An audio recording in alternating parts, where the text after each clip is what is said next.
Well, hi everyone. I'm John Redland with my review AEW Dynamite, the go-home show for Double or Nothing. But before I get into that, Jer mentioned during this broadcast the passing of Shad Gaspard of Crime Time. Briefly mentioned it for those that don't know, and even for those that do. I just want to briefly mention the man died a hero. He saved his son. He did what any parent would have done in that situation: saved the child, have them grow up. He died a hero. He did a lot of good shit during his career, after his career, did a lot of really good charity work, really, really good guy, good solid human being. A lot of wrestling fans, fellow wrestlers, various people say, even at his worst moments, even if he seemed down, he would always do his best to pass on his knowledge and be a positive influence and everything. So, all due respect, love, and appreciation and admiration. It's terrible that Chad Gaspard died the way he did, died in general at the age of 39. Rest in peace. Thoughts and well wishes are with his family and his friends at this time. So, starting off the review proper, talking about Double or Nothing. Go home show. This show was snake bit though, because there were a couple injuries and it was a little bit scary to see it. I hope Phoenix and Britt Baker are okay. I hope everybody's okay, because there were even some other spills. So, the Inner Circle arrives in a, fancy car, and Jericho tells Marvez, "Shut your ass, Marvez," and that popped me. That was funny. Shivani, JR, and Excalibur on commentary. Shivani having the time of his goddamn life. Brody Lee with the Gimp Order. I don't understand why this gimmick is happening. He says, "I am no god, I am a man," and, tells everybody, "Take a knee," so they all took an arrow to the knee, and they kneeled. And then we get Moxley versus 10, referee Aubrey. She was the shining light of this show. As far as referees, and all due respect to any of the other referees, if any of them happen to be watching this. But Aubrey, met Aubrey multiple times. Great referee, best wrestling referee going. Her and Red Shoes, I think, are like 1 and 1A in my personal opinion. But at least Mox was in this. He hit the Gotch Pile Driver, and he hit the Pair of Dimes shift. I'm going to call it that, because Paradigm Shift, Pair of Dimes shift. Now I just want to see him hit somebody with the DDT onto a bunch of dimes. I don't know. At this point, he's a crazy combat zone wrestler. He might have, maybe that's a bad thing to say. He's a crazy deathmatch wrestler. There we go. That's what I'll say, because CZW shouldn't be mentioned at all anymore. In fact, this is the last time I'm going to mention them. It's the last time they should ever be mentioned on any video, except in a negative light, run by a bunch of pieces of shit. So anyway, Mox won, and then tossed the chair right on 10. It was hilarious. And then says he'll break his arm. Brody says, "Well, it's on this Saturday, and I don't care if you break his arm, go ahead." So Mox does. Hits a chair with another chair and breaks the guy's arm. Cool, whatever. MJF versus Marco Stunt. JR does mention the passing of Shad Gaspard. Very classy move by JR. Very classy move by AEW and also NWA for tweeting that out as well. It was very, very good, and let's do what we can to honor Shad's memory. So, MJF bullied Stunt and did everything he could to make any offense from Stunt make sense. I still think Marco Stunt's an embarrassment in the ring. He should be on the opposite side of the barricade among fans, because I don't believe it. I don't buy it. I don't like it. But MJF bullying him and only, taking some moves and everything, and then eventually hitting him with a forearm, hitting him with the shoulder breaker, and doing the armbar, that's the right call. That's what he did. And then he hit him with the ring. You should kiss the ring, hits him with the ring. And then Jungle Boy and Luchasaurus run out there, because it's Jungle Boy versus MJF at the pay-per-view, which I think can actually steal the show. So then we get Jake Roberts and Arn Anderson in a face-to-face. We get the man who needed Double A during his career, and Double A himself. That's mean, but you know what? Jake did do it to himself. He is clean now. Though his voice, it sounds like he could, be the stunt double for whoever voiced Linda Blair in The Exorcist. Oh, Shivani talks about how Mike Tyson's going to appear Double or Nothing. That factored in here. Jake Roberts mentioned that Arn Anderson looks thick. Jake, however you get down is your business, but fucking hell, saying that a man looks thick. Ain't kink shaming. Just saying, do you really want to let people know that? It's fine if you do. I just didn't know you had that side about you, Jake. So anyway, they tease a match. They never faced off. Please don't have a match. They won't. They'll probably get involved on the pay-per-view. But he mentioned, Jake Roberts mentions how Archer can knock Tyson out, and then that he'd love to bump into Brandy again, being creepy. Bump her with his snake. He wants to fuck her, is what I'm saying, because I don't think that was implied heavily enough.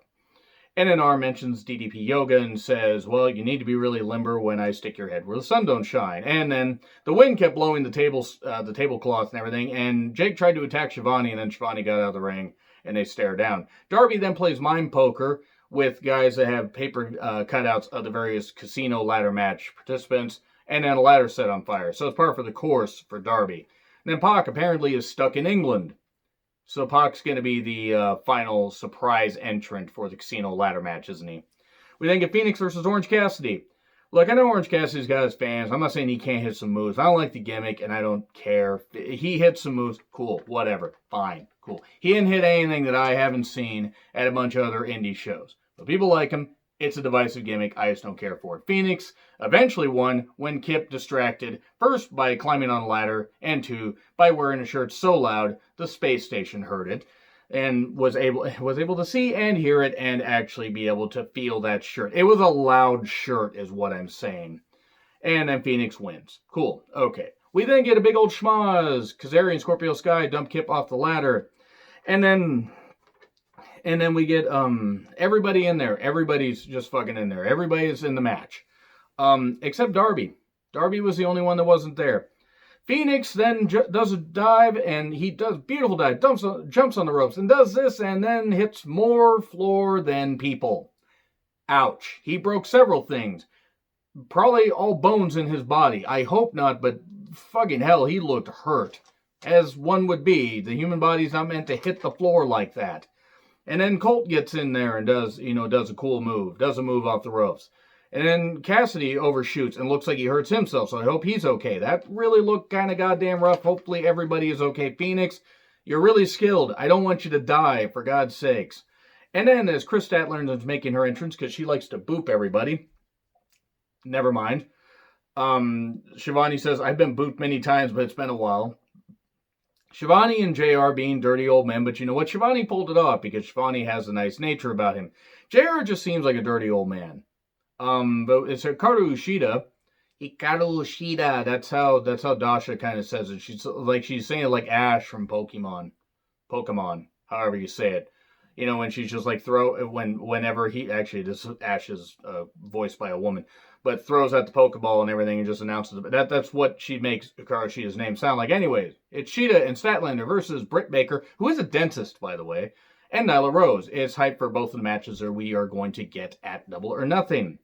And JR says, cavity search, is that a dentistry thing or something else? God damn, JR. This match was good until we had this one point where Nyla got thrown onto Britt, landed on her leg, and also on her chest. And it was just a bad move. And it's not like anybody intentionally did anything. It was just a bad move, badly timed. And Britt was totally taken out of the match. Now, I hope Britt's okay. I hope it was just, some bruising and that she's going to be okay with a few days rest. Because her versus Statlander could be a pretty good match, and they've hyped this up pretty well. But it ended up with a Beast Bomb for 3, and Shida got pinned. So you're thinking, okay, Shida's going to get the victory at Double or Nothing. Not so fast. Because it's no DQ, Nyla brings in a bunch of weapons. There's a table in there. Shida does a superplex, and then gets, wood right on the back of her head, but takes down Nyla, so there we go. I think Nyla's still going to win. It will be interesting to see. If Nyla had been the first champion, I would have liked to have seen her. I could have seen Shida winning here. Check out my Double or Nothing predictions if you want to know what I have to say. I had a lot of fun doing those, even though I recorded them yesterday before all these possible injuries happened. We think of Moxley saying it can only get worse from here. Gee, Mox, could you maybe not be so cryptic? He's talking about the match of Brody Lee and how he's going to destroy him. Now we get Sean Spears' News Network. Mentions about facing Dustin Rhodes and says, his retirement is a tough pill to swallow, but 12 years ago, swallowing pills wasn't so tough for you. Ouch. Ouch. That was funny, but ouch. And he wants a match with Dustin at Double or Nothing, and they announced it, so I guess Dustin just accepted it, or the announcers accepted it on his behalf. And then we get a Battle Royal next week where the winner will face a TNT champion on June 3rd.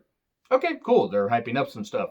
Sammy then says he hit me with a golf cart. That's straight up murder.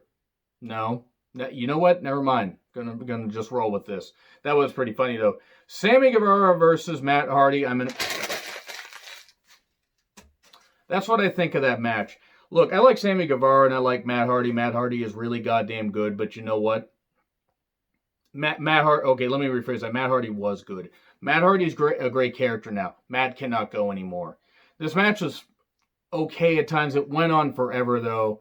Sammy did lose, and then as Matt's in the ring doing the delete thing, suddenly they cut to Jacksonville Jaguars field because Daly's place is paired with it, and Kenny Omega's being beat up by the Inner Circle, and Jericho's got a bat and everything. He's got Floyd the baseball bat, and then there's a big old schmaz and everything. The Bucks suddenly show up. They're in masks, so there's Zorro, I guess. And they attack, and we get this big old thing hyping up the stadium stampede match.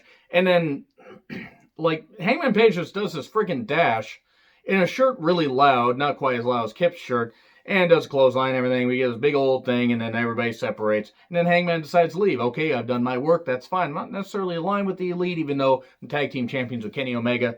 We're probably going to, I would say we're going to get Page turning on everybody, except they're still the tag team champions. They kind of wrote themselves into a corner there, but it'd be interesting to see what happens. So anyway, the show was fine. The show was fine. Matt really can't move anymore. He can't. It's really sad to see. Show was okay though. Good points, bad points. I didn't necessarily hate anything on this show, so it's been better. It was better than a couple weeks ago. AEW has been doing these empty arena shows a whole lot better than WWE. I will say that much. So, agree, disagree with what I said, like, share, subscribe, Twitter handle in the description. I'm John Retlin. I'll see you soon.